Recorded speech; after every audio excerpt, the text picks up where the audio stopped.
One of the biggest lessons I've learned in helping people scale their careers by crystallizing a one-of-a-kind message and mission that resonates with people they haven't heard before is that the premise is that your approach to this is that Marissa doesn't need more information.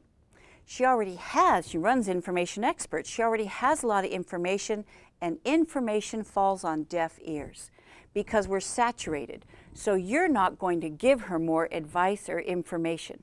You are going to use stories where you benchmark success stories of people who are doing it without compromising the quality of mom they want to be. So see, your premise is that more intellectual information will not change behavior. Your premise is only real life examples of people who are doing what you want to do will give you the clarity and the courage to do it because you know there's precedent or proof.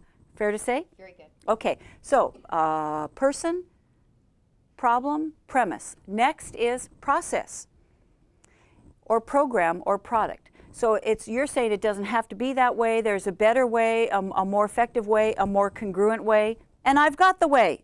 And here's my book. Here's my 10 steps. Here's my 30 stories. Here's my CD series. Here's my mastermind group, etc. Right? Okay, now the next P is positioning. The next P is positioning. Now, look at the competitors. Look at the other speakers on that topic, the other books on that topic, and how are you going to zig where they zag? This is where we do our marketplace assessment. So see, maybe what I'm just going to play here for a second. Maybe what you see in the marketplace is there are other books on this topic. They're all 300 pages long. And you're thinking, if you're busy, who has time to read a 300-page book? So you're not going to write a 300-page book. You're going to write a 120-page book. Because maybe your premise is that it's not the length of material that's going to make a difference. It is the poignancy and power of the selected stories that you're going to do in this little book you can put in your purse. You can pull out and read it when you only have 5 minutes to spare and so forth. So I call this the enterprise effect. 60-second story real quick. Why this is the enterprise effect. When Enterprise wanted to enter the multi-billion-dollar car rental agency market, 82% market share was owned by Hertz and Avis. Now, how can we go into a market when it's owned by the big boys? Well, you ask yourself two questions. You ask yourself, what do your target audience want? No one else is providing. What did everyone want that none of those car rental agencies were providing? Pick-up and drop-off service. So see, they were first to market. And when you're first to market, you own the market. Now, the other question is, what is all my competitors doing? Don't do the obvious, do the opposite. So where were all the car rental agencies located? Airports. So where did Enterprise go? Neighborhoods, the suburbs, you're right. Hey, guess who's #1 in the multi-billion-dollar industry now? Enterprise. So not only can you compete with the big boys, you can quote-unquote beat them at your own game. If you don't play their game, you create your own game. So, which is all a way of saying with your book, you're going to look at the competition and you're going to do the opposite. You're going to take exception to the assumptions around this topic. Okay? Now, one last P. What's your promise? What's your promise? Dig down deep, and what is your passionate purpose in particular? What can people trust you and count on you to do? So see, you know Cynthia, this isn't just going to be an intellectual treatise. This is going to be from her gut. This is what she stands for. This is what she won't stand for. This is her legacy lesson that she passionately wants to share with the world, and you can trust her to. So now I'm going to stop talking for you because you're right here. So you're doing better than me. Now, what is your promise? Now, picture Marissa.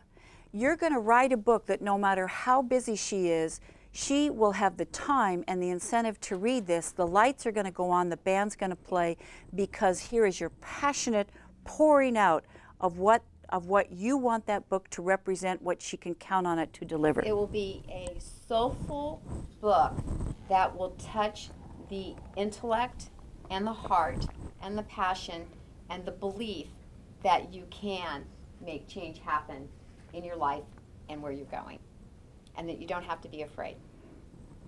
Okay, so do one more thing. Add power to your promise with these two words. For example. For example. Because now I asked the question and it was a neck up answer. We're talking about passion, however, it doesn't translate it as much as a real life example of what we're saying. So I bet you know someone who is showcasing for Marissa that what she wants is not only possible, it will scale her impact, and that comes from service, not arrogance.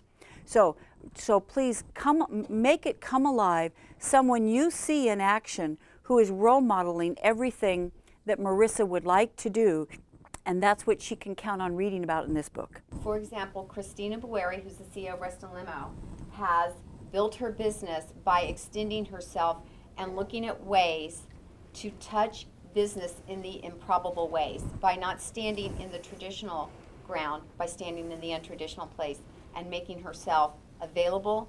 And by not talking business, she brings in business. Mm-hmm. And I do know the name of the book. It's called Sister, Can You Paradigm? We're talking about how women are creating paradigms in the world today. Or Holy Shift is the subtitle. Ooh, do you have that? Tell me you have that domain name. I do. Good, okay. Good. So I already have been thinking about it, but it's speaking with somebody like you, who I am confronted with, just like probably everybody else in here who feels this drive to write this book, to tell their story and getting it done. Which leads me to the next question. Where do we see publishing going? And you and I discussed this before we gathered here today. Where's publishing going? You know, are we going to see traditional publishing, hardbound, paperbacks? Where are we going? Whew. Even 3-4 years ago, I would have colleagues who had come to the Maui Writers Conference, and if they had what I call the ATM triangle, that's author platform. If they had an author platform where they're speaking for Fortune 500 clients, they're getting major media and so forth. If they had A platform, T, title and topic. If they had a stop them in their tracks title and a one-of-a-kind approach to a topic, M is marketing. If they had that, they could probably get a 6-figure deal. That's not happening these days. Wiley is the #1 business publisher. Do you know what the advance Wiley is giving these days? Boilerplate, $10,000. That's it. That's it, $10,000. So the question, though, is a year from now, is publishing as we know it going to exist? And the publishing industry has been like an aircraft carrier trying to get turned around, trying to keep up with all of the print on demand and online publishing. And Borders has been on the verge of bankruptcy now for a couple years. Barnes & Noble's almost on the verge of bankruptcy. Bricks and mortar stores, almost all of them, independents, are almost on the verge of going out of business. So a long answer to a short question is that everyone in the room, if you have a message, and can I answer that question by telling another story? Always. Okay, and this does, let me, if I can have the pin, make sure I hold myself accountable for getting back to where publishing is going. Okay, first year of the Maui, and this story does have a point. It does come back to publishing, okay? I believe you. Okay. I'll bring you back. Okay, Go there. Thank you. First year of Maui Writers Conference, I'm walking on the beach to get my intro straight in my mind, and here's a woman, and she's crying on the beach. And I went over and I said, "Are you okay?" And you know what she said? She said, "I don't belong here." I said, "You don't belong here?" She said, "I don't have a PhD." She said, "I'm not a journalist. I don't have an English degree." She said, "Writing a book, it's like you're putting yourself up on a pedestal. It's like, I know and you don't. It's like arrogant." She said, "And that's just not me." And I said, "Well, what do you want to write about?" And her name is Jana Wolf, and she and her husband had adopted a biracial child. And they really had some challenges. And she went to the library, she went to the bookstore to try and find a book to help her handle some of these situations. And she said, there are all these Pollyanna books. Oh, what a blessing and so forth. She said, they made me feel worse. She said, I want to write a book that I need that I can't find. And I said, well, what's an example of what you want to write about? Because if you ever want to transcend superficial chit-chat, if you want to go to the heart, and I mean it, the heart of a matter, you ask, for example. I said, what's an example of what you want to write about? And she said, I want to write about the time that Ari was 2 years old and we're at the dinner table, and he reaches over and he grabs a handful of spaghetti and he throws it in my face. And my first thought was, my son would never have done that. And the shame I felt that that thought had even come into my head. And she said, I want to write about when it's time to send photos of Ari to his birth mother. I edit out the cute ones because I live in daily fear that she's going to change her mind and want him back. I said, Jana, the question to ask if you want to write a book is not, are you perfect? It's not, do you have a PhD? It's not, do you have an English degree? I said, you know what the question is? Would someone reading your book benefit? Because see, if someone reading your book will benefit, not only do you have the right to write, you have a responsibility to write. You know, have you ever thought about it that way? It is a book in your head helps no one.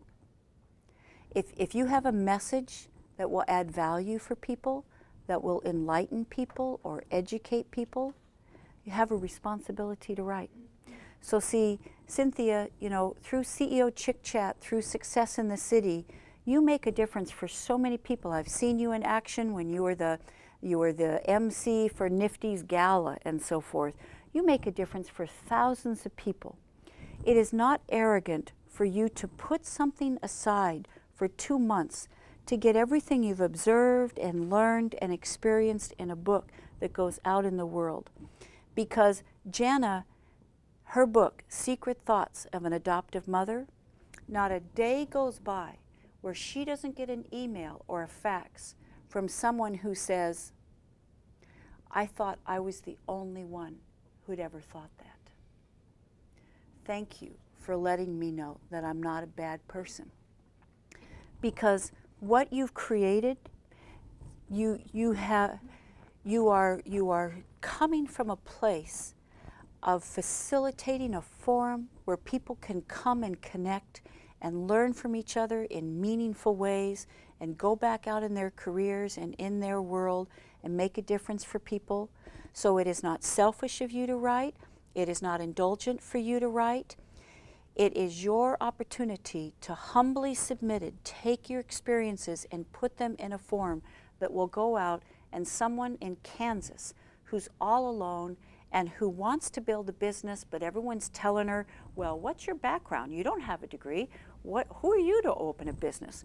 Will read your book and they know they can do it. Thank you. Now I feel I have Come on, doesn't she deserve to write a book? Shouldn't she be writing a book? Thank you, Sam. One thing I know, Sam's also an author coach, so I like to hear first.